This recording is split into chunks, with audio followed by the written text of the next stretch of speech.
ಮಧುಮೇಹ ನಿಯಂತ್ರಣಕ್ಕೆ ಸಹಾಯವಾಗುವ 5 ಸುಲಭವಾಗಿರುವ ಮನೆಮದ್ದುಗಳನ್ನು ತಿಳಿಸ್ಕೊಡ್ತೀನಿ. ಇವುಗಳನ್ನು ಫಾಲೋ ಮಾಡಿ ಖಂಡಿತ ಡಯಾಬಿಟಿಸ್ ನಿಯಂತ್ರಣಕ್ಕೆ ಬರುತ್ತೆ.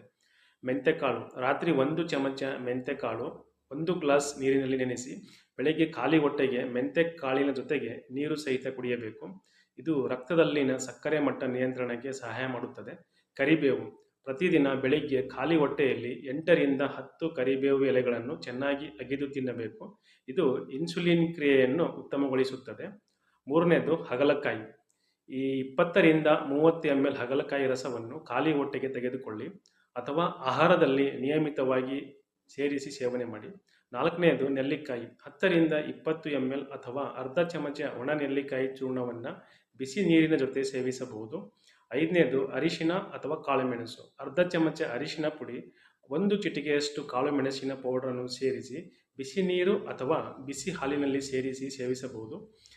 ಈ ಮಾಹಿತಿ ನಿಮಗೆ ಇಷ್ಟವಾಗಿದ್ದರೆ ಲೈಕ್, ಶೇರ್ ಕೊಡಿ ಮತ್ತು ಇನ್ನಷ್ಟು ಹೆಲ್ತ್ ಟಿಪ್ಸ್ಗಾಗಿ ನಮ್ಮ ಪೇಜ್ನ ಫಾಲೋ ಮಾಡಿ. ಧನ್ಯವಾದ.